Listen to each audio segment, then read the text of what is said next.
نحمده ونصلي ونسلم على سيدنا ومولانا محمد نبي الأمي وعلى آله وأصحابه أجمعين. أما بعد، أعوذ بالله من الشيطان الرجيم. بسم الله الرحمن الرحيم.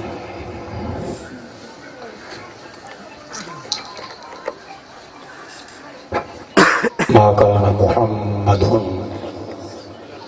أبا أحد من رجالكم ولكن رسول الله وخاتم النبيين وكان الله بكل شيء عليما.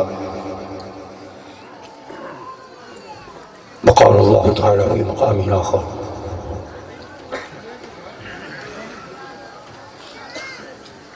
لقد من الله على المؤمنين إذ بعث فيهم رسولا. وقال الله تعالى في كلامه المجيد: قل لا أسألكم عليه أجرا إلا المودة في القربى. صدق الله مولانا العظيم. إن الله وملائكته يصلون على النبي يا أيها الذين آمنوا صلوا عليه وسلموا تسليما. درود پاک. اللهم صل على سيدنا ومولانا محمد وعلى آل سيدنا ومولانا محمد وبارك وسلم وصل عليه. الصلاة والسلام عليك يا سيدي يا رسول الله وعلى آلك وصحبك يا سيدي يا حبيب الله.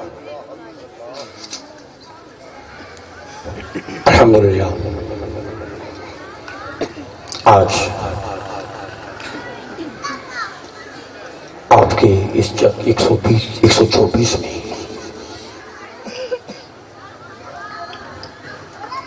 اس عظیم الشان محفل میلاد مصطفیٰ صلی اللہ علیہ وسلم اس کے انعقاد پر میں منتظمین کو، محترم جناب علامہ محمد جمل معظمی صاحب کو، ان کے والد گرامی کو، ان کے پورے عزیز و اقارب اور جس نے اس محفل پاک میں کسی حوالے سے بھی تعاون کیا ہے، دل کی عطا گہرائیوں سے مبارکباد پیش کرتا ہوں اور دعا کرتا ہوں کہ اللہ رب العزت اس گاؤں کی طرف سے ہونے والی اس پہلی بڑی کاوش کو اپنی بارگاہ میں قبول فرمائے. ابھی مجھے بتایا جا رہا تھا کہ یہ پہلی محفل نعت ہے اس گاؤں میں اس سطح پر اتنی بڑی. تو انشاءاللہ العزیز ہمیں عزم رکھنا چاہیے، ارادہ کرنا چاہیے کہ ہر سال ربیع الاول کے موقع پر انشاءاللہ اسی طرح شان انداز سے ہم محفل میلاد مصطفیٰ یہاں پر اس کا انعقاد کریں گے انشاءاللہ. یہ بنیاد ہے،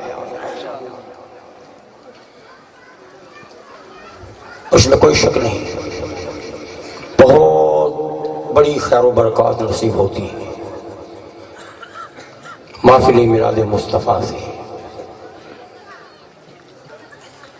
اور خالق کائنات کی رحمتیں برستی ہیں محفل میلاد پر. اللہ پاک اس کے ذریعے سے بڑی مشکلوں کو ٹالتا ہے، زندگیوں کو اجالتا ہے، مشکلات سے نکالتا ہے اور گرنے والوں کو سنبھالتا ہے. حاضرین گرامی تک مجھے جو موضوع بلکہ موضوعات دیے گئے، 3 موضوع مجھے دیے گئے، آغاز انشاءاللہ ہم حضور کی شان ختم نبوت سے کریں گے۔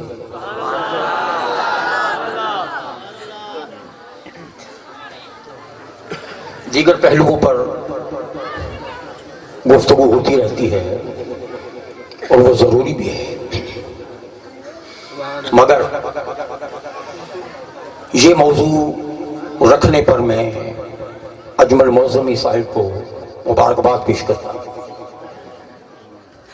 ختم نبوت کے حوالے سے، حضور کی اس شان کے حوالے سے شعور کا بیدار ہونا بہت ضروری ہے، اس لیے کہ سادہ لوح مسلمانوں کے ایمانوں پر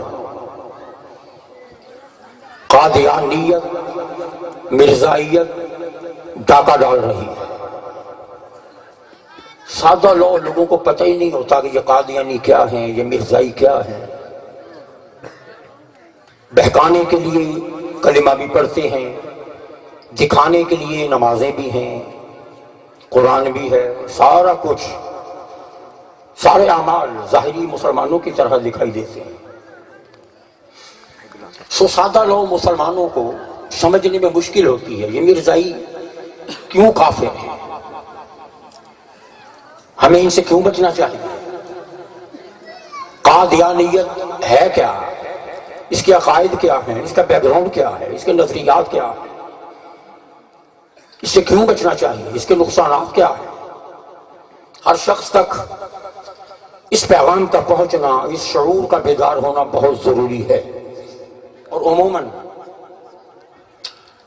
ٹارگٹ وہ لوگ ہوتے ہیں، وہ علاقے ہوتے ہیں، بالخصوص دیہات، کہ جہاں علم کی روشنی عام نہیں، جہاں بات سمجھانے والے نہیں ملتے۔ اب چونکہ اپنا تو مطالعہ ہے نہیں، دنیا نے اتنا غرق کیا ہوا ہے ہمیں اپنے اندر کہ ہماری اپنی زندگیوں میں نہ قرآن کا مطالعہ ہے، نہ حدیث کا مطالعہ ہے، نہ اپنے مسلک کی اسٹڈی ہے، نہ ہمیں پتہ ہے کہ ہمارے اپنے نظریات کیا ہیں، ان کے دلائل کیا ہیں، ان کی بنیاد کیا ہے۔ تو جب اپنا مال، اپنا سودا، اپنا سامان رکھ کر غفلت کی نیند سو کر دروازے کھلے چھوڑ کر سو جائیں گے تو ڈاکو نہیں آئیں گے تو کون؟ پھر چور آ کر چوری نہیں کریں گے، ایمان پہ ڈاکہ نہیں ڈالیں گے تو کیا ہو؟ یہی کچھ ہوگا۔ دروازہ کھلا ہے، قصور تو ہمارا ہے، سامان بھی قیمتی رکھا ہوا ہے، اور اتنا قیمتی سامان کہ خدا کرے جان چلی جائے مگر یہ سامان نہ جائے،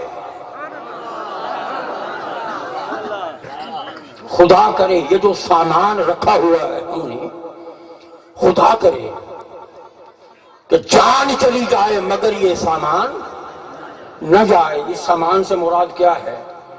اس سے سامان سے مراد آپ کے زیورات نہیں ہیں، آپ کے کپڑے نہیں ہیں، آپ کی تجوریاں نہیں ہیں، آپ کا پیسہ نہیں ہے۔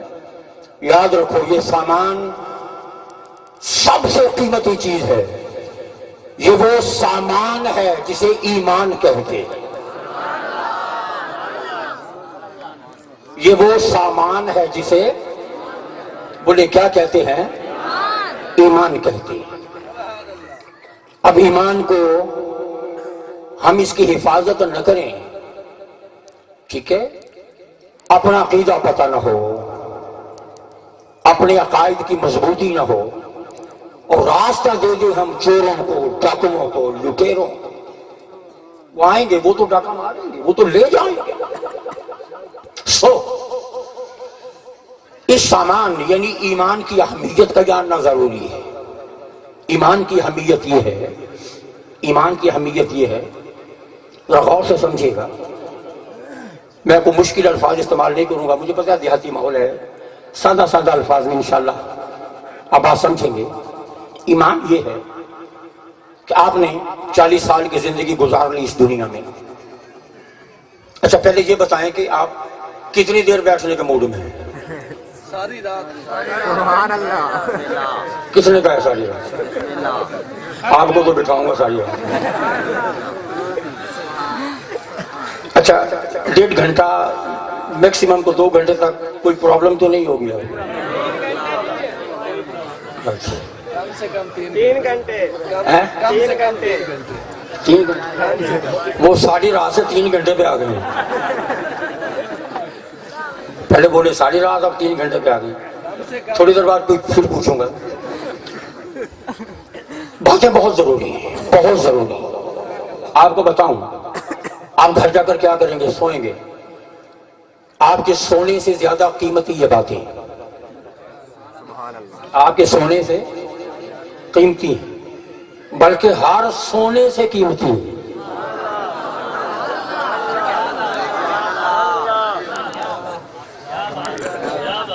آپ کے سونے سے بھی قیمتی ہیں اور آپ کے سونے سے بھی قیمتی۔ یہ سونے، یہ 2 مختلف معنی میں نے بولا ہے، ٹھیک ہے؟ ایک سونا تو وہ ہے جو آپ ایسے سو جاتے ہیں، اور ایک سونا وہ ہے جب آپ ایسے سوتے ہیں تو وہ اڑا لیا جاتا ہے۔ یہ آپ کے اس سونے سے بھی قیمتی ہیں، آپ کے اس سونے سے بھی قیمتی ہیں۔ ممکن ہے کہ کوئی بات کسی کے دل میں، کوئی ایک جملہ اتر جائے، اس کا ایمان بچ جائے۔ بس اب ایمان کیا ہے؟ سنیے ایمان کی اہمیت کیا ہے۔ 40 سال آپ نے زندگی کے یہاں گزارے، 50 سال گزارے، 60 سال، کتنا گزار لیں گے آپ؟ اس امت کا ریشو یہی ہے، میکسیمم 60 سال تک، 70 سال تک انسان فارغ ہو جاتا ہے، چلا جاتا ہے۔ اور اب تو وقت اتنا تیزی سے گزر رہا ہے، 5 10 سال 15 سال پیچھے مڑ کے دیکھیں، لگتا ہے نا جیسے کل کی بات ہے۔ اب جو آگے 10 سال ہمارے رہ گئے ہیں زندگیوں کے، کسی کا سال رہ گیا ہے، کسی کے 2 سال رہ گئے، کسی کے 4 سال رہ گئے، کسی کے 5 سال، کسی کے 10 سال، کسی کے 15، کسی کے 20، کسی کے 30، بس اتنا ہی باقی ہے نا۔ کسی کے 40 بچے ہوں گے، نہ 10 گزرتے پتا چلے گا، نہ 15 گزرتے، نہ 20 گزرتے، نہ 30، نہ 40۔ پچھلے 40 گزرتے پتہ نہیں چلا تو اگلے 40 گزرتے ہوئے کیا کیسے پتا چلے گا؟ آخری لمحہ آ گیا، آخری 2 منٹ ہیں آپ کے پاس، آپ اپنے بیڈ پہ پڑے ہوئے ہیں، بیمار ہیں، کمزور ہیں، نڈھال ہیں، کوئی بیماری ایسی ہے، اب آپ مرنے والے ہیں۔ مثال سے سمجھے گا، میں صرف سمجھا رہا ہوں، ڈریے گا نہیں، اللہ آپ کو زندگی دے۔ آپ بیڈ پہ پڑے ہیں، آخری 5 منٹ ہے آپ کے، اسرائیل آ گیا، آ کے سرحانے بیٹھ گیا۔ ایمان کیا ہے؟ اہمیت کیا ہے؟ اب آخری سانس آپ کے وجود سے نکل رہا، آخری نکلتا ہوا سانس ایسا نکلا کہ اب یہ گیا سانس دوبارہ واپس پلٹ کر نہیں آئے گا، بس گیا۔ جتنا جینا تھا جی لیا، جتنا کھانا تھا کھا لیا، جتنا پینا تھا پی لیا، جتنا سونا تھا سو لیا، جتنا جاگنا تھا جاگ لیا۔ اب آخری سانس ہے، آخری سانس، ہلکی سی پھوک رہ گئی ہے، یہ نکلے گی، اس کے بعد آپ ڈیڈ، اس کے بعد آپ مردہ۔ پھر آگے گھر والوں کا کام شروع ہو گیا، رونا دھونا، غسل والے کو بلاؤ، کفن والے کو بلاؤ، کفن لے کے آؤ، مٹی کھودو، قبر بناؤ، سارا تمام انسلام، مگر آپ کی زندگی ختم۔ سنیے، آخری سانس میں جو آپ کا عقیدہ تھا، یہی عقیدہ آپ کا قبر میں ساتھ جائے گا۔ آخری سانس میں آپ کے ایمان کی جو حالت تھی، اسی حالت میں آپ قبر میں جائیں گے۔ آخری سانس میں جو آپ کے نظریات ہیں، آپ کے ویوز ہیں، آپ کے تھاٹس ہیں، آپ کے بلیفز ہیں، آپ کے عقائد ہیں، آپ کی سوچیں ہیں، اب قبر میں بھی آپ انہی نظریات کے ساتھ جائیں گے۔ اصلی آخری سانس آخری ہے اور عقیدہ خراب ہے۔ سانس آخری ہے اور عقیدہ، بولیے عقیدہ خراب ہے، عقیدے خراب، خراب عقیدے پر آپ کا آخری سانس ایک بچا تھا وہ نکل گیا۔ اب عقیدہ اچھا کرنے کی گنجائش بھی ختم ہو، اب عقیدہ اچھا کرنے کی، عقیدہ درست کرنے کی اب مدت ختم ہو گئی۔ اگر عقیدے کے اندر کسی حوالے سے کوئی بے ادبی ہے، کوئی گستاخی ہے، کوئی بدعقیدگی ہے، نظریات کے اندر کہیں کسی حوالے سے کسی عظیم ہستی کا کوئی کسی طرح کی توہین پائی جاتی ہے، بے ادبی پائی جاتی ہے، اب تو مر گیا، اب عقیدہ تبدیل کرنے کی گنجائش نہیں ہے، اب آپ چلے گئے قبر میں، ٹھیک ہے؟ اب اپنے نظریات اب آپ تبدیل کر نہیں سکتے، اور عالم یہ ہے کہ جو 50 60 سال 70 سال کی زندگی ملی، جو موقع ملا وہ اب ختم ہو چکا، ختم ہو چکا۔ اب آگے خدا جانے کتنا عرصہ ہے قیامت کے اندر، خدا جانے کتنے لاکھوں سال پڑے ہوئے، کہ بنیادی گفتگو ہے، ذرا سمجھ لیں، خدا جانے کتنے ہزاروں سال، کتنے لاکھوں سال، کب قیامت آئے گی۔ اب قیامت تک قبر کے اندر آپ کا جو انجام ہوگا، قبر کے اندر آپ کے ساتھ جو سلوک ہو، وہ اسی آخری عقیدے کی بنیاد پر ہونا ہے جو لے کر آپ قبر میں ہوتا ہے۔ اس مختصر زندگی میں جو عقیدہ رکھا، اگلی لامحدود زندگی اس کا نتیجہ ہے۔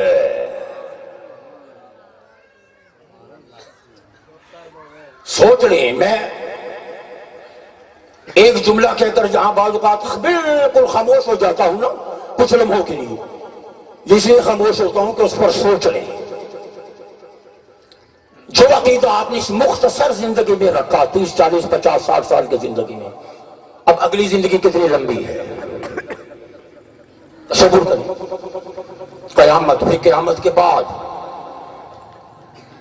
وہ جو بے حد اور بے حساب نہ ختم ہونے والی زندگی، یا دوسرے لفظوں میں سمجھو، نہ ختم ہونے والی تکلیف، نہ ختم ہونے والی، بولے نہ ختم ہونے والی تکلیف، یا اس کے اپوزٹ، یا نہ ختم ہونے والا سکون،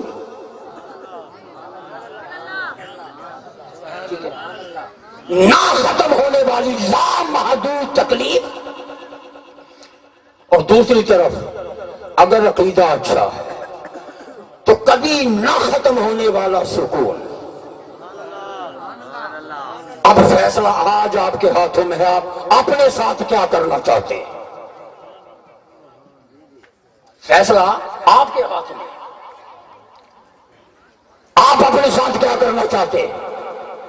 بنیادی بات ہے، اللہ کو بے ادبیاں پسند نہیں ہیں، اللہ کو بے ادبیاں اپنے مقبول بندوں کی، وہ بڑا اس حوالے سے بڑا غیرت مند ہے،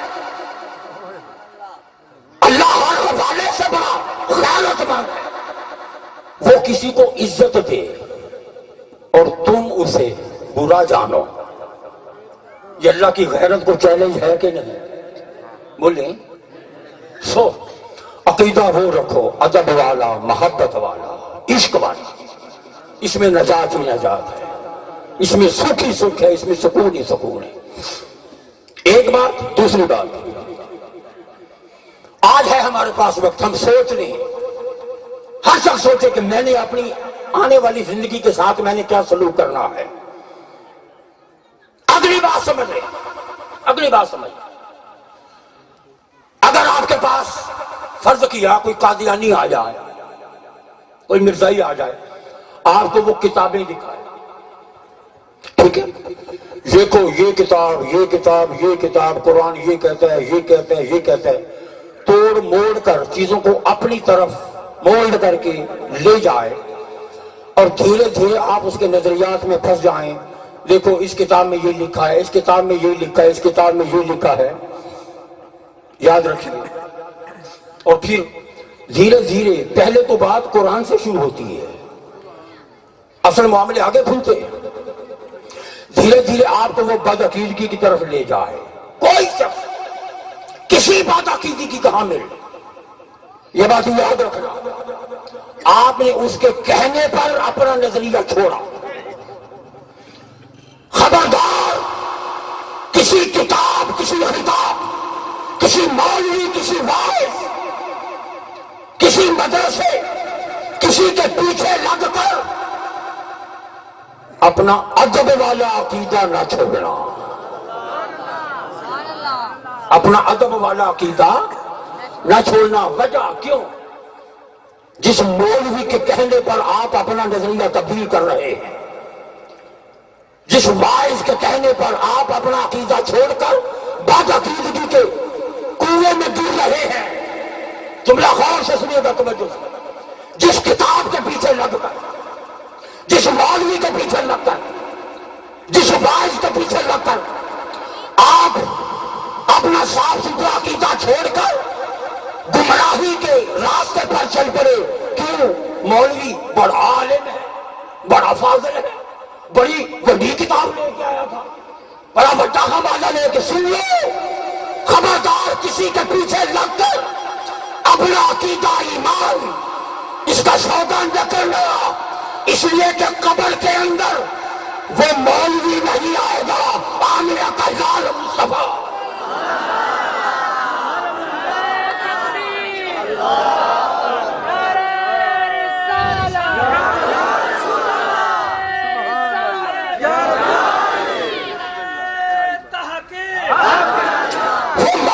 جس نے 3 گھنٹے کا واز کر کے آپ کو بے ادبی کی طرف ڈال دیا، پڑھا قرآن مگر ڈالا بے ادبی کی طرف، پڑھی حدیث مگر ڈالا گستاخی کی طرف.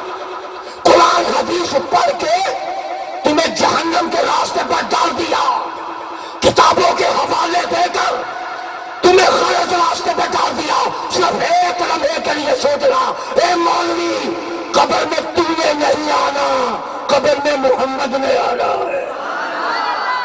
بس میں وفادار ہوں مصطفیٰ کا، میں وفادار ہوں مصطفیٰ کے وفاداروں کا، میں وفادار ہوں مصطفیٰ کے گھر والوں کا، مصطفیٰ کی آل کا. تو یہ عقیدے رکھ اپنے پاس. مجھے ان سے نبھانی ہے جن کو قبر میں منہ دکھانا. یہ معاملہ مجھے یہ معاملہ مجھے ان سے نبھانا ہے جن کو قبر میں منہ دکھانا ہے. عقیدہ خراب ہو، نظریات خراب ہو، سن لو، قبر میں تو حضور آتے ہیں، وہ تو آئیں گے. سیاستہ کی حدیث، کوئی قبر ایسی نہیں جس میں حضور نہ آتے ہو. کوئی قبر ایسی نہیں. سیاستہ اٹھا کے دیکھو، کافر کی قبر میں بھی حضور آتے، منافق کی قبر میں بھی حضور آتے، مومن کی قبر میں بھی حضور آتے. مگر فرق یہ ہے، کافر اور منافق جب حضور سامنے آتے ہیں فرشتے پوچھتے ہیں، اے بتا ما كنت تقول في حق هذا الرجل، بتا ان کے بارے میں دنیا میں کیا کہتا تھا، کیا کہتا تھا. اب وہ کافر ہو یا منافق کہتا ہے ہاں ہو لا ادری، ہائے ہائے مجھے نہیں پتا یہ کون ہے. یہ جو بیچ میں حجاب آ جاتا ہے، پردہ آ جاتا ہے نگاہوں میں اور مصطفیٰ کی پہچان کے درمیان، کیا چیز حائل ہو. یہاں ایک بڑی اچھی بات کرنے لگا ہوں. مردے اور مصطفیٰ کے درمیان پہچان کے اندر کون سی چیز حائل ہوتی ہے، کون سی چیز پردہ بنتی ہے؟ وہ بد عقیدگی بنتی ہے.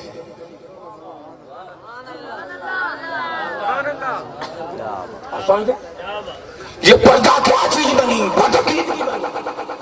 یہ پردہ کیا چیز بنی؟ گستاخی بنی. یہ پردہ کیا چیز بنی؟ وہ جو دنیا میں اب مولوی کے پیچھے لگ کر اس آمینہ کے لال کو چھوڑا تھا، جو اس کے پیچھے لگنا حجاب بن جاتا ہے. مصطفیٰ کی پہچان ہو ہی نہیں سکتی.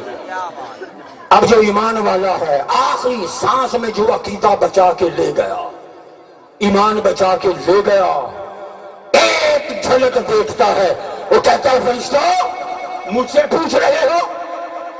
اسی مصطفیٰ کا تو میلاد منایا کرتا تھا، اسی پر تو درود و سلام بھیجا کرتا تھا. یہ میرا آقا ہے. بس پھر رحمت کا دروازہ کھل جاتا ہے. یہاں ایک بات بڑی عجیب، توجہ. حدیث پاک ہر کافر کی قبر میں حضور، بہت بڑا راز بیان کرنے لگا ہوں، سنیے. ہر کافر کی قبر میں حضور، ہر منافق کی قبر میں حضور، ہر مومن کی قبر میں حضور. اور حدیث پاک میں ہے کہ کافر کو حضور کی پہچان بولے نہیں ہوتی، مومن کو منافق کو حضور کی پہچان نہیں ہوتی. مومن پہچانتا ہے. مومن کیا کرتا ہے؟ پہچانتا ہے، پہچان لیتا ہے. اب کتنی عجیب بات، سال ہا سال تک مکے کے اندر ابو جہل نے حضور کو دیکھا کہ نہیں دیکھا؟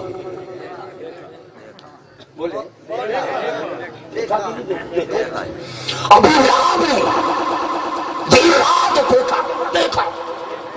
امیہ ہے، عتبہ ہے، شیبہ ہے، جتنے بھی کافر ہیں، مکے کے بڑے بڑے وزیر، مکے کے بدماش، مکے کے ٹیررسٹ، دہشت گرد مکے کے، وہ دن رات آتے تھے، دیکھتے تھے، اعتراض کرتے تھے، انکار کرتے تھے، سوال کرتے تھے، باتیں کرتے تھے، میٹنگیں کرتے تھے، مشاورت کرتے تھے، سازشیں کرتے تھے، دشمنیاں کرتے تھے، جنگیں کرتے تھے، ہتھیار اٹھاتے تھے، تلوار اٹھاتے تھے. ہما وقت زندگی میں ہزاروں بار ابو جہل نے دیکھا کہ نہ دیکھا؟ بولے دیکھا. اب حدیث پاک کے مطابق ابو جہل مر گیا. اب جب مرنے کے بعد جب اس سے سوال ہوا، سامنے حضور آئے.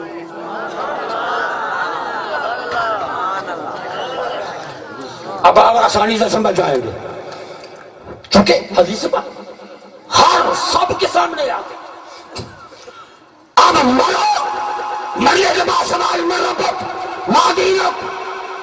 اب اس حدیث پاک کے مطابق حضور جب سامنے آئے تو جس نے ہزاروں بار دیکھا تھا پہچان نہ سکا.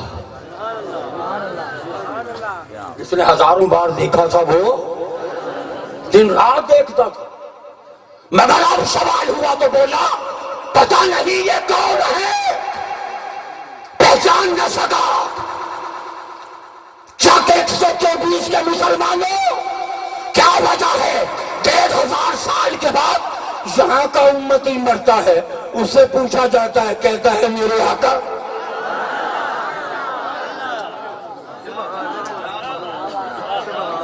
جس نے دیکھا بھی نہیں وہ پہچان رہا ہے،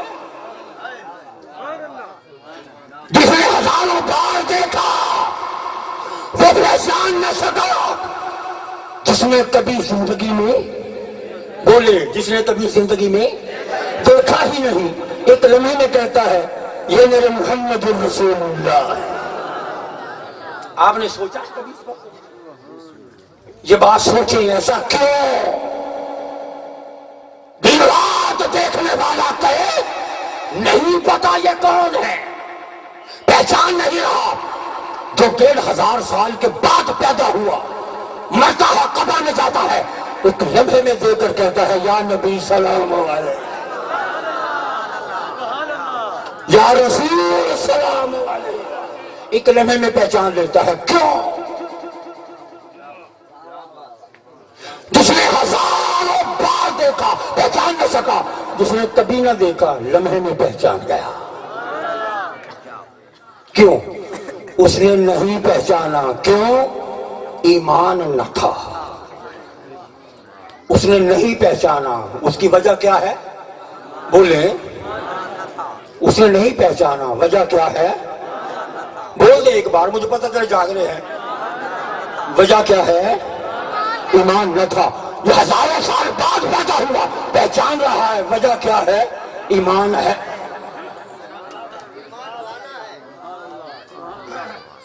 وجہ یہ ہے کہ دل میں ایمان ہے، ایمان والا ہے۔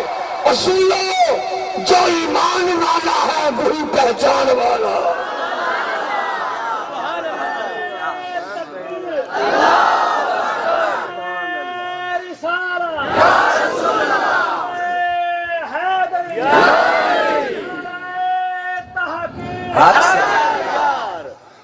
جو ایمان والا ہے وہی بولیں گے، پہچان والا ہے، جو ایمان والا ہے وہی پہچان والا ہے۔ ایمان بچا لو گے تو مصطفیٰ کی پہچان نصیب ہوگی، اور پہچانو گے تو بخشے جاؤ گے۔ جو حضور کو پہچانے گا نہیں وہ جنت میں بھی جانے کا نہیں، جو پہچانے گا وہی جنت میں جائے گا، یہ طے ہے۔ سو ایمان کی حفاظت کرو گے؟ بس ایمان سے ایمان پر کوئی سمجھوتا نہیں۔ پھر وہی بات دہراتا ہوں، کوئی خطیب، کوئی واعظ قبر میں آ کر چھڑائے گا نہیں، وہ پھنسا تو سکتا ہے، چھڑا نہیں سکتا۔ آپ سمجھ گئے؟ پھنسا تو سکتا ہے، گستاخی کے راستے پہ لا تو سکتا ہے، مگر جب وہاں پکڑ ہوگی یہ کیا بچائے گا جس نے خود نہیں بچنا۔ ادب کا راستہ چنو، ادب کا راستہ چنو، حضور کی ذات کے ساتھ تعلق کا راستہ چنو، ذات مصطفیٰ کے ساتھ محبت کا، وفا کا راستہ۔ اب آئیے، ایک گروہ اسلام نام وہ بھی اسلام کا ہی لیتے ہیں، یہ ہمیں غیر مسلم کیوں قرار دیا؟ سب سے بڑی ایجوکیشن یہ ہے، اعتراض آبجیکشن یہی ہے، کیوں ہمارا کلمہ ایک جیسا، ہم نمازیں پڑھتے ہیں، ہماری بھی مسجدیں ہیں، ہمارا بھی قرآن ہے، ہمیں کیوں غیر مسلم قرار دیا گیا؟ سنیے، وقت تھوڑا ہے، موضوعات میرے 3 ہیں، یہ میری ابھی ابتدائی گفتگو تھی، ابھی میرا خطاب شروع نہیں ہوا، ابھی ابتدائی گفتگو ہے، چند مبادیات، فنڈامنٹلز، بنیادی چیزیں بنیادی کو میں مجھے کہہ رہے تھے رات پنجابی میں بھی بات کریں گا، اب مجھے یہ نہیں پتا بنیادی کی پنجابی کیا ہوتی ہے، میں کوشش کرتا ہوں کوشش بیچ میں کو پنجابی کریں۔ بنیادی کا مطلب مڈھوں۔ ہاں، اب مڈھوں کو میں نے کیسے یوز کرنا ہے مجھے یہ نہیں پتا، یہ مڈھوں کو میں کیسے یعنی یوز کروں، جملہ بناؤں مڈھوں کا۔ ہاں، مڈ بدلے، ٹھیک ہے، مڈ بدلے ہے، ٹھیک ہے۔ اب آپ گھبرا نہ جائیں، جب مڈ یہ ہے تو پوری تقریر کا عالم کیا ہوگا؟ جب مڈ پر اتنا وقت لگ گیا تو تقریر تو جائے گی صبح تک، پریشان نہ ہو جائیں آپ۔ نعرہ تکبیر، نعرہ رسالت، نعرہ رسالت، نعرہ رسالت، آمد مصطفیٰ، آمد مصطفیٰ، چہرہ بدتہا۔ سنیے، قادیانیت، مرزائیت، قرآن کہتا ہے الیوم اکملت لکم دینکم، اے محبوب آج کے دن تم پر تمہارا دین مکمل ہو گیا، تمہارا دین مکمل ہو گیا۔ جب دین ہی مکمل ہو گیا تو کسی اور نبی کی ضرورت ہے؟ بولیں، پانی نعرہ تکبیر، نعرہ رسالت، دین شریعت کا سفر جاری تھا، احکام نازل ہو رہے تھے، انسان ذہنی، روحانی، فکری طور پر ابھی ترقی کر رہا تھا سو نبی بھی آتے رہے. پھر جب دین ہی مکمل ہو گیا اس کے بعد اب کسی اور چیپٹر کی ضرورت نہیں، تو بتاؤ پھر کسی اور نبی کی ضرورت ہے؟ نہیں. نمبر 1. نمبر 2، کم و بیش 200 آیات. کتنی 200 آیات جن سے حضور کا خاتم النبیین ہونا ثابت ہوتا.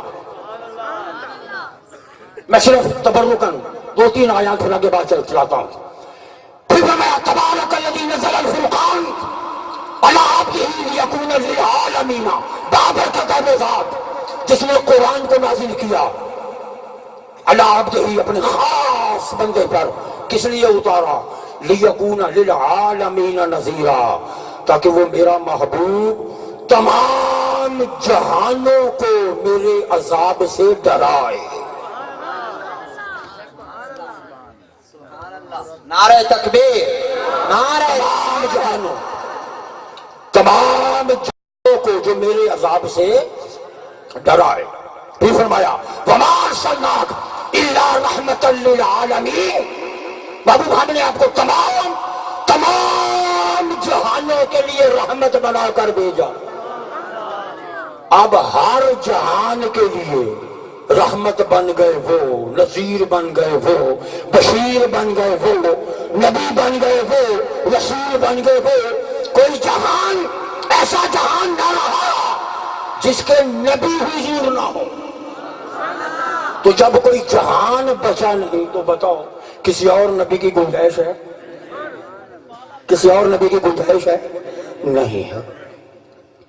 جب سارے ارسلت الی الخلق کافہ، میں اللہ کی ساری مخلوق کی طرف بھیجا گیا، جب ساری مخلوق کی طرف آئے حضور، تو آپ بتاؤ جب ساری مخلوق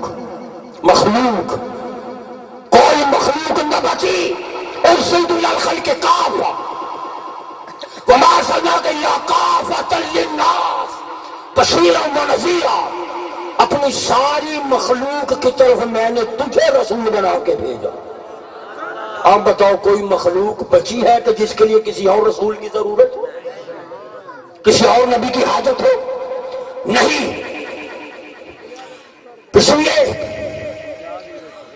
تاجدار کائنات ارشاد فرماتے ہیں کہ سیکون فی امتی ثلاثون کذاب کلہم یزعم انہ نبی وانا خاتم النبیین لا نبی بعدی. فرمایا کہ میرے بعد 30 جھوٹے ہوں گے. کتنے 30 جھوٹے ہوں گے، اور سب کا دعویٰ میں نے آپ کو دیا، مجھے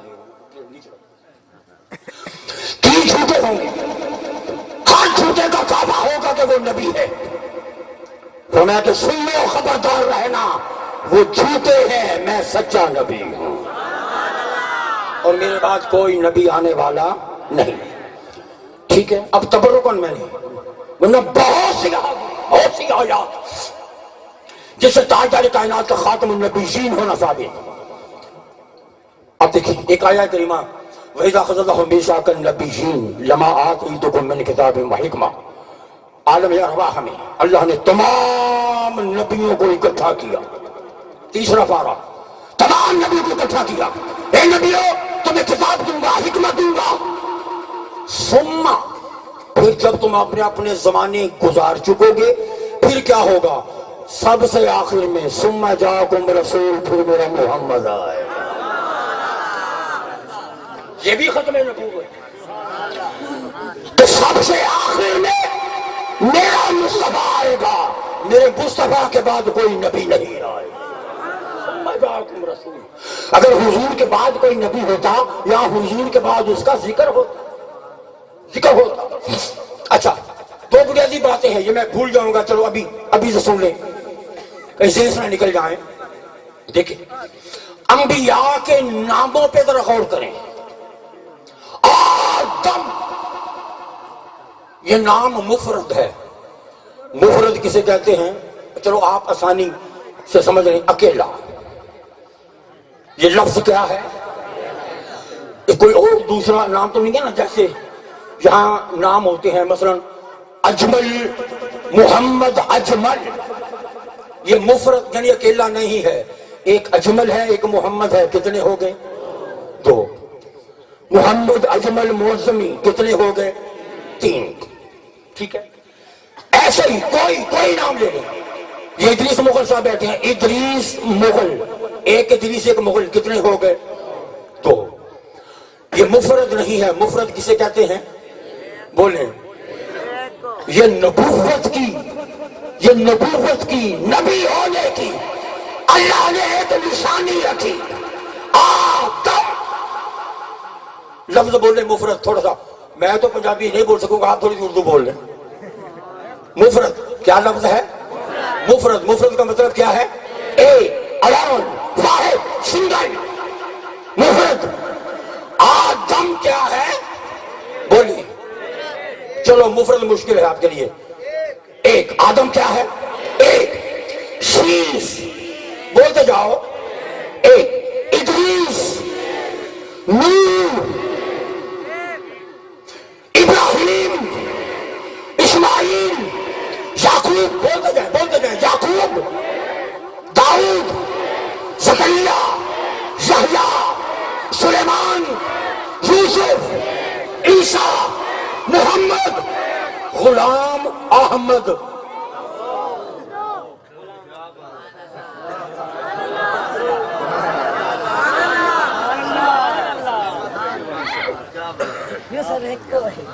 اب آپ سمجھ گئے نا؟ غلام احمد قادیانی، مرزا غلام احمد قادیانی۔ انبیاء کے اسماء مفرد رہے، ایک رہا۔ کبھی زندگی میں آپ نے نہیں سوچا، نہ دیکھا، نہ پڑھا، نہ سنا آدم کے ساتھ کسی لفظ کا لگا اضافہ ہوا ہو۔ ہاں، صفی اللہ یہ نام نہیں ہے، یہ القاب ہے، یہ القاب ہے۔ آدم ایک، نوح ایک، یحییٰ ایک، زکریا ایک، عیسیٰ ایک، موسیٰ ایک، ابراہیم ایک، اسماعیل ایک، سلیمان ایک، ایوب ایک، یوسف ایک، یعقوب ایک، داؤد ایک، ایک، محمد ایک۔ آگے غلام احمد، کتنے ہو گئے؟ بولے کتنے ہو گئے؟ 2۔ یہیں سے پتہ چلتا ہے یہ نبی نہیں ہے، یہ بے ایمان ہے، یہ جھوٹا ہے۔ انبیاء کے نام مفرد ہوتے ہیں۔ اچھا، اگلی بات، غلام احمد، نام کیا ہے؟ غلام احمد، احمد کا غلام، احمد کا غلام۔ اور سن لو، نبی خدا کے سوا کسی کا غلام نہیں ہوتا۔ نبی خدا کے سوا کسی کا غلام نہیں ہوتا۔ یہ غلام احمد کہلائے بھی غلام احمد، پھر دعویٰ بھی کرے میں ہی احمد ہوں، میں ہی غلام احمد ہوں۔ یہ بات ہے بوتل میں آنے والی؟ آگے چلے، ما کان محمد ابا احد من رجالکم ولکن رسول اللہ وخاتم النبیین، خاتم النبیین، خاتم النبیین۔ یہ لفظ آپ نے کبھی سنا ہے نا؟ قرآن کی آیت ہے۔ خاتم النبیین، خاتم النبیین۔ آپ سنتے رہتے نا، سنیے۔ خاتم کا معنی کیا ہے؟ خاتم، خاتم کا معنی سنیے، خاتم کا معنی ہوتا ہے آخر میں آنے والا۔ کیا؟ خاتم، خاتم، ختام، 3 الفاظ۔ خاتم۔ مشکل تو نہیں ہوگی کام؟ اچھا بتائیں مجھے کتنے سمجھ رہے ہیں؟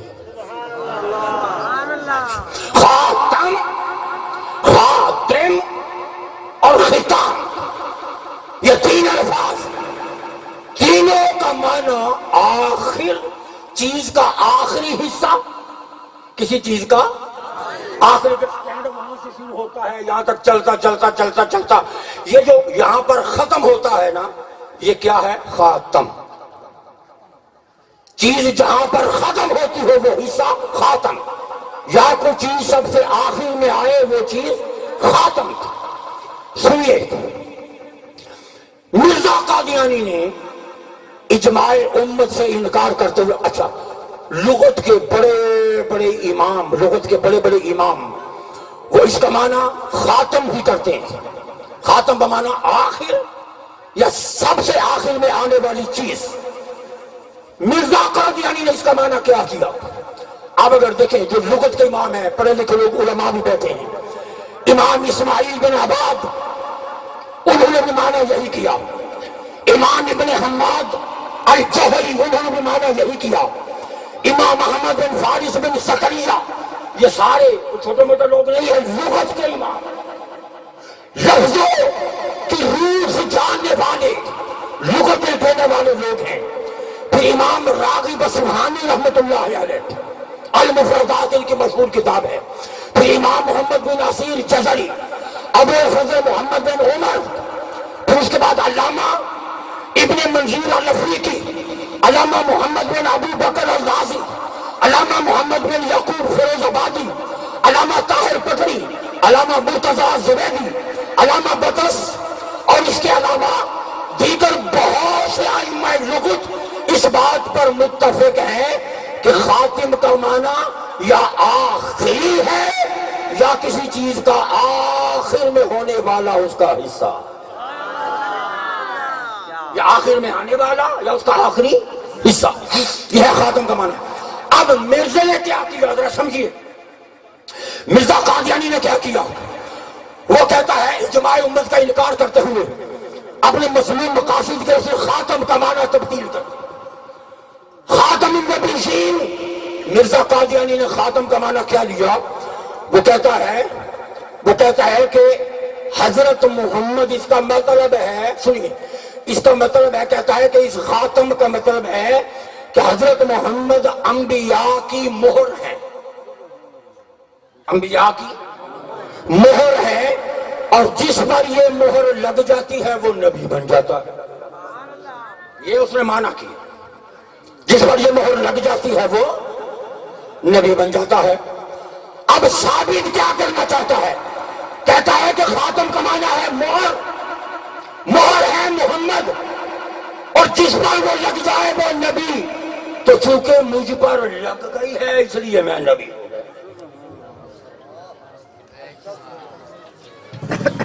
چونکہ وہ مہر مجھ پہ لگ گئی تو میں نبی ہو گیا۔ کہتا ہے کہ ایک وہ نبی ہے، ایک وہی ہے جس کی مہر سے ایسی نبوت بھی مل سکتی ہے جس کے لیے امتی ہونا ضروری ہے۔ ذرا غور سے سمجھیے، کہتا ہے کہ امتی پر بھی یہ نبوت کی مہر لگ سکتی ہے۔ کہ مرزا غلام احمد قادیانی کا نظریہ کہ امتی پر بھی یہ مہر لگ سکتی ہے، اور جس پر یہ مہر لگ جائے وہ بھی نبی ہو جاتا ہے۔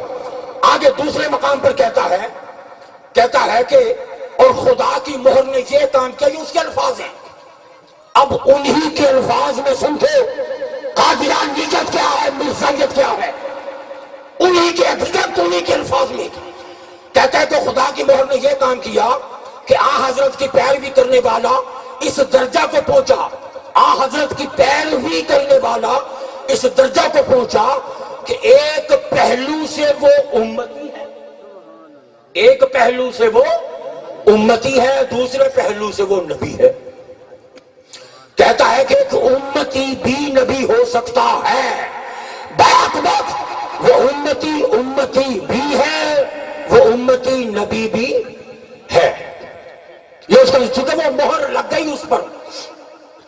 آگے کہتا ہے وہ نبوت، ذرا غور سے سمجھیے گا، وہ نبوت چل سکے گی جس پر آپ کی مہر ہوگی، وگرنہ اگر نبوت کا دروازہ، دیکھیں بدماشی دیکھیں، کہتا ہے کہ اگر نبوت کا دروازہ بالکل بند سمجھا جائے اور یہ عقیدہ رکھا جائے کہ اب کوئی نبی نہیں آئے گا، اگر نبوت کا دروازہ بالکل ہی بند سمجھا جائے تو اس سے تو یہ ثابت ہوا کہ آپ کا فیض ہی بند ہو گیا۔ اب آپ سمجھ رہے ہیں؟ میں پھر دوہرا رہا ہوں، اگر مرزا قادیانی کہتا ہے کہ اگر نبوت کا دروازہ، اور ہمارا ایمان ہے نبوت کا دروازہ بند ہو گیا حضور پر، اب قیامت تک نہ یہ دروازہ کھلے گا، نہ کوئی نیا نبی، بولے نہ کوئی نیا نبی آئے گا۔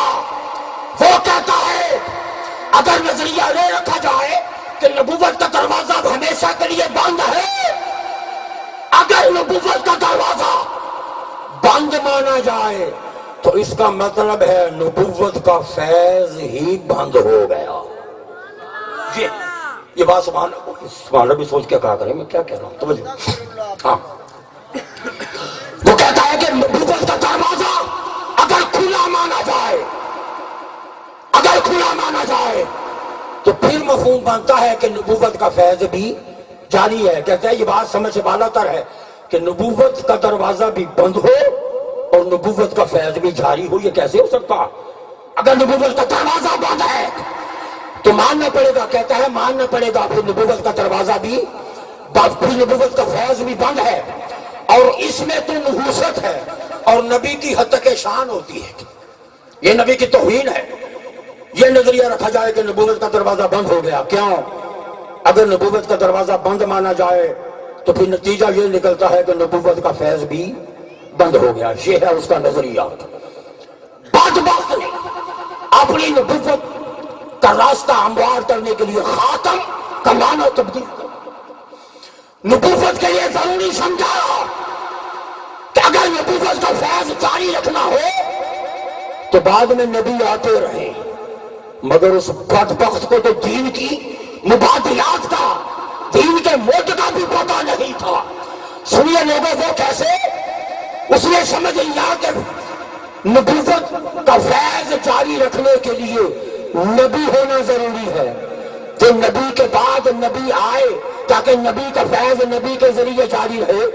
اس پاگل کو اتنی خبر نہیں تھی دین کی کہ نبوت کا فیض جاری رکھنے کے لیے اللہ نے نبی کے بعد نبی نہیں بھیجے، بلکہ فیض نبوت جاری کرنے کے لیے رب نے امت میں اولیاء کو پیدا کیا۔ اللہ نے امت میں کس کو پیدا کیا؟ اولیاء کو پیدا کیا۔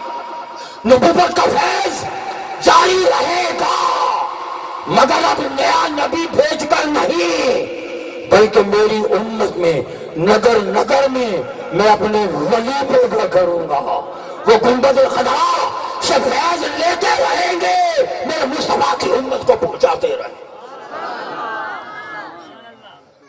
اب آپ بات سمجھ گئے؟ نبی کا فیض اللہ کا جو نظام ہے، نبی کا فیض جاری رکھنے کے لیے کسی نبی کو نہیں بھیجا، نبوت کا دروازہ بند، مگر اب نبوت کا فیض جاری رکھنا ہے، اس کے لیے کیا کیا؟ منبع ولایت علی مرتضیٰ کو بنایا۔ کس کو بنایا؟ بول دو، کس کو بنایا؟ مولا علی کو۔ مصطفیٰ کا فیض اس امت میں علی مرتضیٰ کو، علی مرتضیٰ کے ذریعے قیامت تک اولیاء کو ملتا رہے گا، فیض مصطفیٰ بڑھتا۔ خوش ہو کے لگا دو ذرا نعرہ حیدری۔ اللہ نے اولیاء کا نظام بنایا ہے، نبی کے بعد نبی کا فیض جاری رکھنے کے لیے کوئی نبی نہ آنا تھا، نہ آیا ہے، نہ آئے گا۔ مصطفیٰ کا فیض اولیاء کے ذریعے تقسیم کیا۔ یہاں ایک بات بڑی دلچسپ ہے، توجہ سے سمجھیے گا، بڑی دلچسپ بات ہے۔ ولی، ہم کہتے ہیں نا علی ولی اللہ، علی اللہ کے ولی کہتے ہیں نا، علی کیا ہے؟ اللہ کے ولی۔ ولی، ولی کے مختلف معنی ہیں، یہ بات بڑی دلچسپ ہے، اگر توجہ۔ ولی کے ایک ہے نبوت، ایک ہے ولایت۔ نبوت کا فیض کس کے ذریعے؟ ولایت۔ ولایت کس کے ذریعے؟ ولایت کے ذریعے۔ ولایت۔ ولی کا ایک معنی سمجھیں، بڑا دلچسپ معنی ہے۔ ولی کے کم و بیش 10 11 12 ممکن ہے زیادہ بھی بیان ہوئے کم و بیش 12 معنی ولی کے بیان ہوئے کم و بیش۔ ایک معنی ولی کا وہ سب سے منفرد ہے، کیا؟ ولی کا معنی جو اہل ائمہ لغت نے بیان کیا ہے، ولی کا معنی دوست بھی ہوتا ہے، ولی کا معنی ہمدرد بھی ہوتا ہے، ولی کا معنی قریب بھی ہوتا ہے، ولی کا معنی متصرف، معاملات میں تصرف کرنے کا اختیار رکھنے والا وہ بھی ہوتا ہے، ولی کا معنی منتظم بھی ہوتا ہے، ولی کا معنی سرپرست بھی ہوتا ہے، مددگار بھی ہوتا ہے، مختلف معنی ہے۔ مگر ایک معنی ولی کا بڑا دلچسپ ہے، سنیے۔ ولی کسے کہتے ہیں؟ جب بہار کا موسم ہوتا ہے، کون سا موسم؟ بہار، جب بہار کا موسم آتا ہے تو بارشیں ہوتی ہیں، موسم بہار کی بارشیں۔ اب فرض کیا 3 دن پہلے بہار کا موسم شروع ہوا، ایک بارش ہو گئی کل یسٹرڈے، ایک بارش ہوئی آج، ایک بارش ہو گئی موسم بہار کی، پہلی بارش ہو گئی، بولے کب؟ کل۔ موسم بہار کی دوسری بارش ہو گئی آج۔ اٹھا کے دیکھو لغت کی کتابیں، یہ معنی لکھا ہے ولی کا معنی کیا ہے؟ موسم بہار کی ہونے والی دوسری بارش کو ولی کہتے ہیں۔ سبحان اللہ، سبحان اللہ۔ موسم بہار کی ہونے والی دوسری بارش، ہے ذرا غور کیجیے گا، سمجھیے گا ذرا۔ موسم بہار کی ہونے والی کون سی بارش؟ دوسری بارش۔ پہلی بارش کو ولی نہیں کہتے۔ موسم بہار فرض کیا ایک ہفتہ پہلے شروع ہوا، ایک بارش ہو گئی 3 دن پہلے، ایک ہو گئی آج۔ وہ جو موسم بہار کی دوسری بارش ہوتی ہے نا، اس کو ولی کہتے ہیں، اس کو سبحان اللہ، ولی کا اس کو ولی کہتے ہیں۔ اب یہاں بارش سے کون سی بارش مراد ہے؟ ایک بارش تو وہ ہے جو آپ کے چک 120 میں ہوئی، آپ نے آنکھوں سے دیکھی، وجود بھیگا، کھیت کھلیان کے اوپر برسی، پرنالے جاری ہوئے۔ ایک بارش یہ ہے، ایک بہار وہ ہے جو آپ نے دیکھا آئی، پھول کھل اٹھے، سب کا ہو گیا، درخت ہرے ہو گئے، یہ بہار ہے۔ سنیے، ایک بہار وہ ہے جو ایمان پر آئی۔ سبحان اللہ۔ جب ایمان لٹ چکا تھا، ایمان کی سرزمین قحط کا شکار ہو چکی تھی، بنجر ہو چکی تھی، پھر ایک بارش برسی، اس نے ایمان کی سرزمین کو ہرا بھرا کر دیا۔ ایمان کی زمین پر برسنے والی پہلی بارش وہ ہے جسے محمد رسول اللہ کہتے ہیں۔ سبحان اللہ، سبحان اللہ۔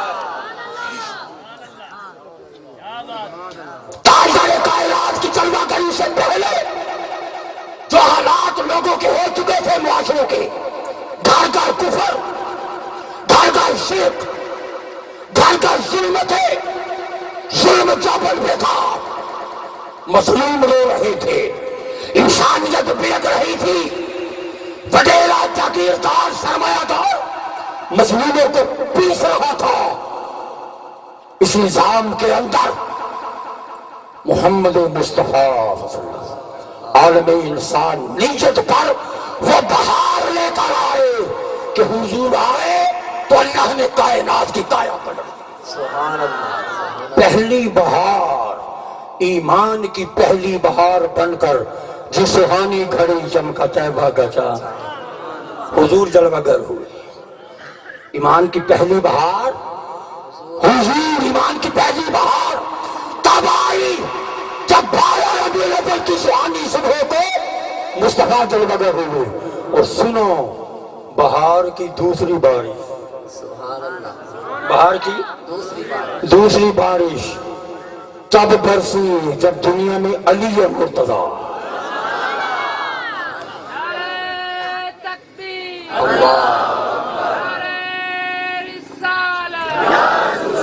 ایمان کی زمین پر پہلی بہار کا نام نبوت ہے، دوسری بہار کا نام ولایت۔ ولایت تو نبوت کا فیض ولایت کے ذریعے سے جاری ہو۔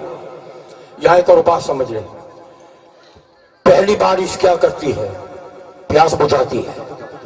پہلی بارش نے گرد دھوئی، پہلی بارش نے بھی جل تھل کیا، پہلی بارش نے بھی قحط ختم کیا، پہلی بارش نے بھی گلستانوں کو ہرا بھرا کیا. اور سنیے، دوسری بارش بھی وہی کام کرتی ہے جو پہلی بارش.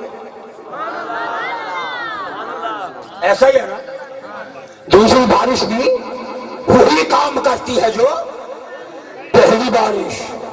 تو جب دوسری بارش بھی پہلی بارش جیسا کام کر رہی ہے جی، تو کوئی اور دروازہ کھولنے کی ضرورت ہی کیا ہے؟ اب آپ اچھا بات سمجھ رہے ہیں؟ جب پہلی بارش بھی گرد دھو رہی ہے، دوسری بھی دھو رہی ہے. پہلی بھی پیاس بجھا رہی ہے، دوسری بھی بجھا رہی ہے. پہلی بھی چل چل کر رہی ہے، دوسری بھی چل چل کر رہی ہے. پہلی بھی پھول اگا رہی ہے، سرسبز اور شاداب کر رہی ہے، دوسری بھی کام وہی کر رہی ہے. تو تیسرا راستہ بچتا ہے کوئی؟ جب دوسری بارش بھی پہلی بارش کا کام کر رہی ہے تو تیسرا راستہ کون سا ہے؟ کوئی نہیں. سنیے اب اگلی بات، اگلی اہم بات سنیے. دوسری بارش بھی، جملے میں غور کیجیے، دوسری بارش بھی وہی سے آئی ہے جہاں سے پہلی آئی.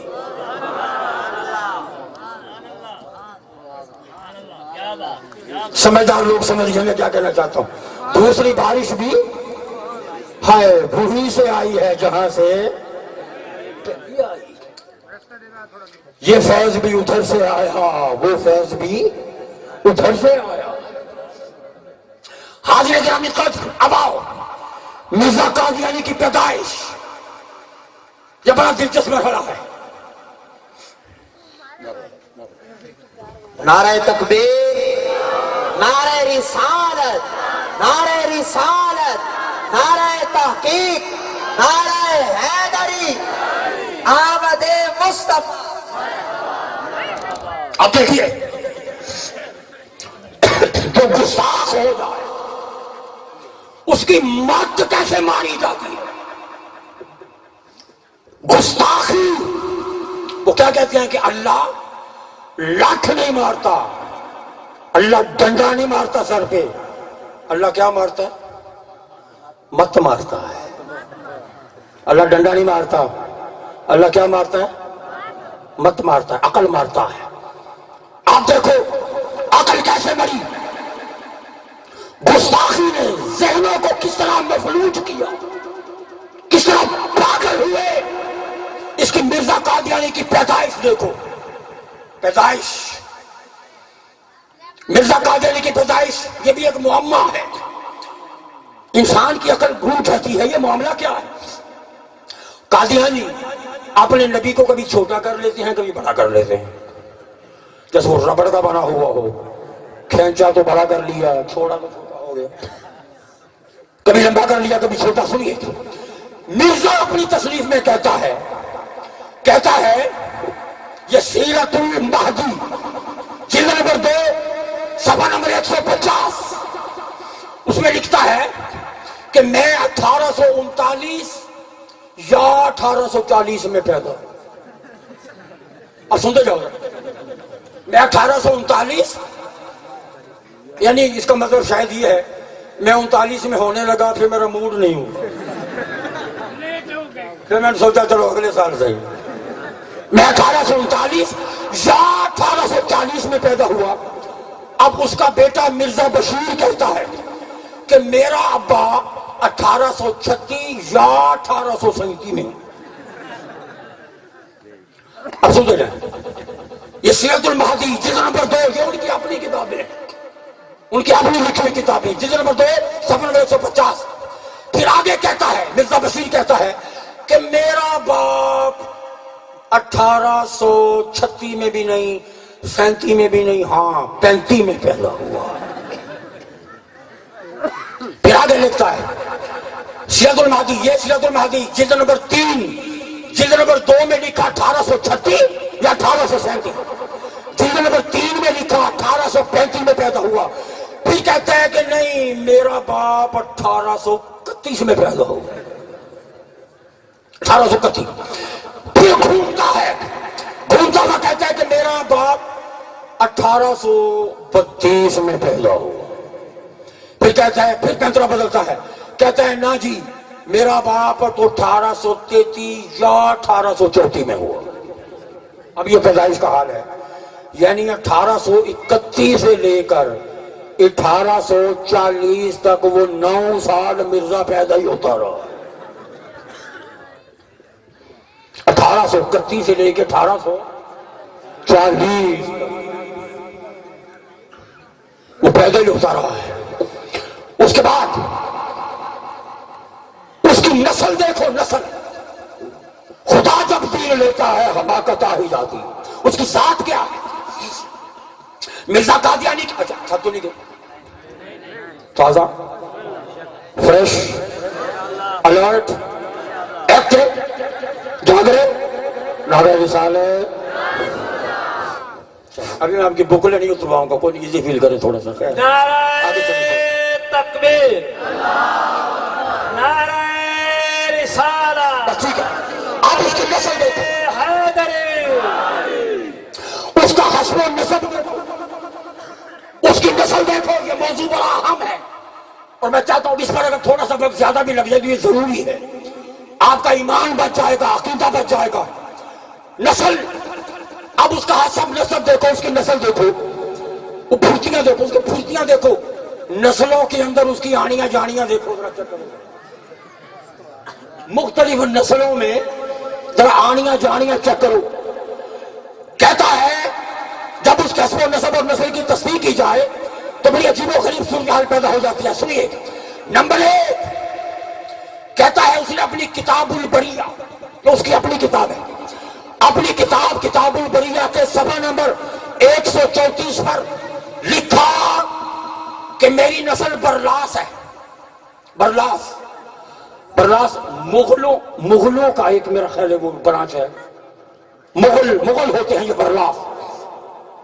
کہتا ہے کہ میری نسل برلاس ہے، یہ لکھا کتاب البریہ کے صفحہ نمبر 134 پر۔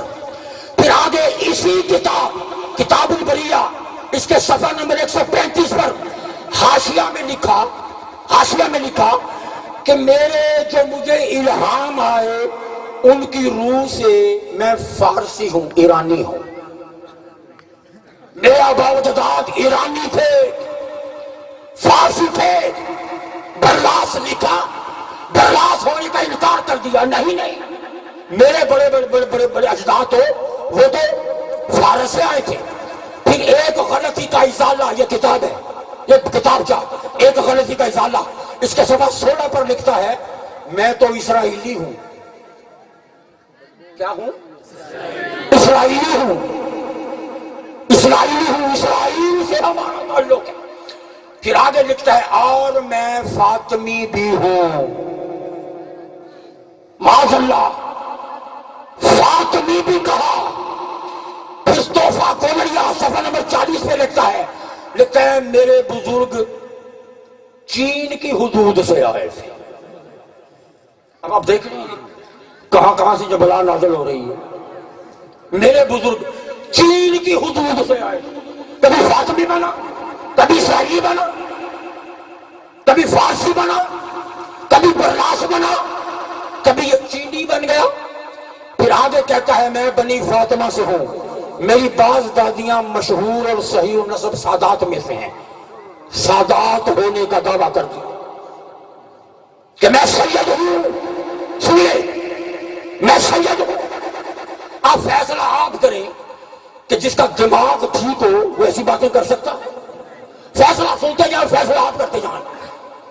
میں پہلے لکھا میں برلاس ہوں، مغل ہوں، پھر لکھا ہے میں ایرانی ہوں، پھر لکھا میں اسرائیلی ہوں، پھر لکھتا ہے میں سادات میں سے ہوں، سید ہوں، اور پھر کہتا ہے میں ہندو ہوں۔ کیا ہوں؟ میں ہندو ہوں۔ یہ تذکرہ اپنے ہاتھ سے لکھا کتاب تذکرہ، اس کے صفحہ نمبر 381 پر کہتا ہے کہ وہ جسے کرشن کہا جاتا ہے وہ کرشن میں ہی کرشن ہوں۔ پھر کہتا ہے سنیے، پہلے کہا برلاس، پھر کہا فارسی، پھر کہا اسرائیلی، پھر کہا فاطمی، پھر کہا میں سید ہوں، پھر اس کے بعد کہا کہ میں ہندو کرسچن ہوں، پھر آگے کہتا ہے میں سکھ ہوں۔ کیا ہوں؟ سکھ۔ کہتا ہے تذکرہ صفحہ نمبر 472 پر کہتا ہے میرا نام ہے امین الملک جے بہادر سنگھ۔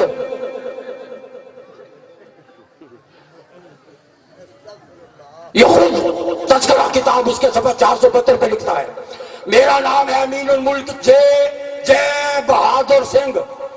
آگے لکھتا ہے میں کبھی آدم ہوں، لو میں آدم بھی ہوں، میں موسیٰ بھی ہوں، میں یعقوب بھی ہوں، میں ابراہیم بھی ہوں، نسلیں ہیں میری بے شمار۔ ایک جگہ ٹک کے نہیں بیٹھ رہے، کبھی کہیں کبھی کسی نسل میں، کبھی کسی نسل میں۔ آپ سمجھ رہے ہیں؟ آگے چلیں، اب سنو، مغل ہونے کا دعویٰ، برلاس ہونے کا دعویٰ کیا، فاطمی ہونے کا دعویٰ کیا، اسرائیلی ہونے کا دعویٰ کیا، اس کے بعد اس نے سادات ہونے کا دعویٰ کیا، پھر یہ ہندو بنا، پھر تذکرہ صفحہ نمبر 472 پر یہ سکھ بنا، پھر آدم بنا، موسیٰ بنا، یعقوب بنا، ابراہیم بنا۔ اس کے بعد کہتا ہے، پھر تمام باتوں کو رد کرتے ہوئے کہتا ہے کرم خاکی ہوں میرے پیارے، نہ آدم زاد ہوں بشر کی جائے نفرت اور انسانوں کی یار۔ پھر کہتا ہے لوگوں میں کچھ نہیں، میں تو گندی نالی کا کیڑا ہوں۔ یہ صحیح کہا ہے۔ آخر میں سن، میں گندی نالی کا کیا ہوں؟ میں جائے نفرت ہوں، کرم خاکی ہوں، جائے نفرت ہوں۔ جائے نفرت کا مطلب کیا ہے؟ میں وہ جگہ ہوں جہاں غلاظت ہی غلاظت ہوتی ہے، جہاں گندگی ہی گندگی ہوتی ہے۔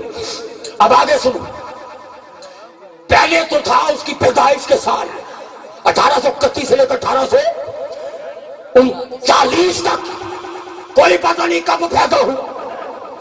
آگے پھر اس کی ذات آپ نے دیکھ لی، پھر آگے دیکھو یہ بھی پتہ نہیں چلتا کہ وہ مرد ہے یا عورت ہے۔ خود لکھا، انتہائی بدتمیزی بے غیرتی کرتے ہوئے مرزا قادیانی لکھتا ہے تذکرہ صفحہ نمبر 632، کہتا ہے الہام ہوا کہ تو ایک فارسی جوان ہے، یہاں اپنے آپ کو جوان کہا۔ کیا کہا؟ اپنے آپ کو